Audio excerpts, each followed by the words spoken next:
Students, in the last class, we studied short-run production function and we studied that a producer changes the output by varying one input alone, keeping all other inputs constants. This is called a short-run production function. Today we study another important production function, that is long-run production function. Now let us see an example. Suppose a producer in our locality uses three inputs: land, labor and raw material, secondary inputs, and produces the output 100 kg. Suppose the producer wants to increase the outputs and he increase all the inputs in an equal proportion. Suppose 2:2 and increase the output to 40 kilogram. 40 kilogram. Here, do you notice that the producer increase the outputs by varying all inputs in an equal proportion? This method of production is also called fixed proportion, because in the first scale and second scale there is no change in the proportion in which the inputs are combined for producing outputs. 1:1:1 is same as 2:2:2 in terms of proportion. So it is called fixed proportion. In the short-run production function, it is called a law of variable proportion. He changes only one input and the proportion also changes. Clear? And this long-run production function is also called returns to scale. Why is it called scale of production? Because here the producer not changes one input alone, but all inputs. It is a scale of production. Scale. This is called a scale of production because all inputs are varied in an equal proportion. And what is long-run production function? Long-run production function is a method of changing outputs by varying all input in an equal proportion. Varies all inputs in an equal proportion. This is called long-run production function. And in long-run production function, when we notice in the case of inputs, all inputs are variable inputs. All inputs are varied. So there are no fixed input. All inputs are variable inputs. No fixed inputs. All inputs are. This is very important. When we study cost and revenue, this is very relevant for studying cost and revenue. In long run, all inputs are variable inputs. And suppose again he increases the scale of production to 5:5 and increases the output to 110 kilogram. 10 kilogram. And in the initial stages of expanding the scale of production, or as in the case of short run, long run production function also passes through three stages. First one is increasing return to scale. Second one, constant returns to scale. Third one, diminishing returns to scale.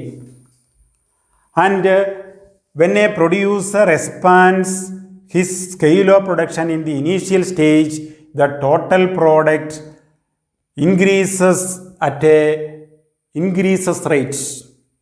That means a proportionate change in the scale of production leads to more than proportionate change in output. It is called increasing return to scale. Right? And again, if he increase or expand the production, what happens? The firm may experience constant return to scale.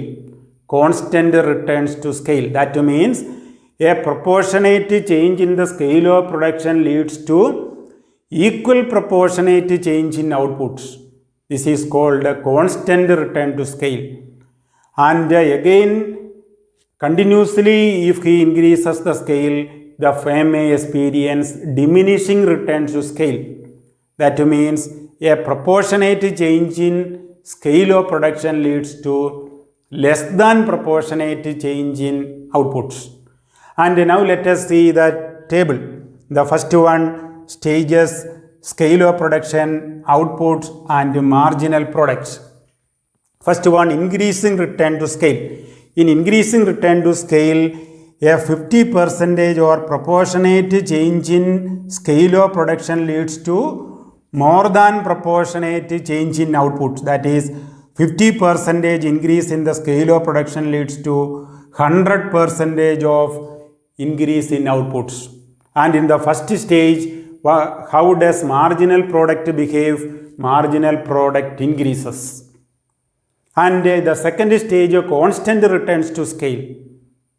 The proportionate change in the scale of production and output are equal.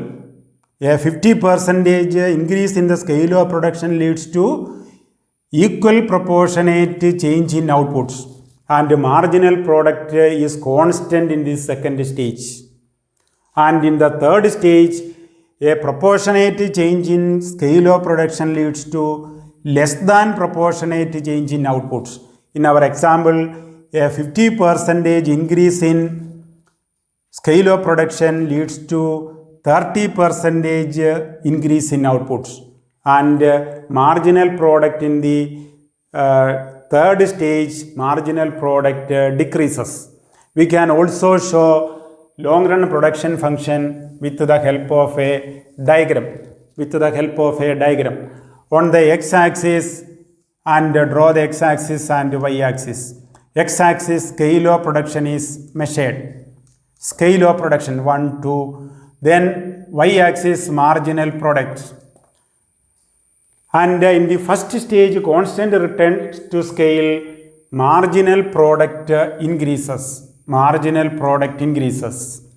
That is, marginal product curve rises upwards. That means marginal product increases. And in the second stage, marginal product remains constant. Even if we change the scale of production, marginal product remains constant. And in the third stage, what happens to marginal products? Marginal product decreases. So, we can also draw these three stages or three returns to scale with the diagram. This is called increasing return to scale. This is called constant returns to scale. And this is called diminishing returns to scale. And why does a firm experience increasing return to scale in the initial stage? Can you imagine? Okay, right, very good. In the initial stage, when a firm expands its scale of production, what happens? He can use its resources more efficiently, or division of labor, specialization, fuller utilization of resources, etc. happens in the initial stage, and the firm may experience increasing return to scale. And after this point, the firm may experience constant and diminishing return to scale. Why does it happen? Because above the maximum capacity, what happens? There is misutilization of resources, mismanagement, influence of trade union. All these affect the output, and the firm may experience diminishing return to scale. You no need of studying this table, and you just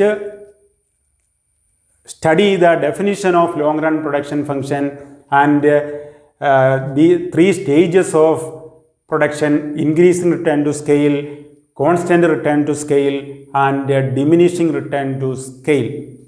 Thank you.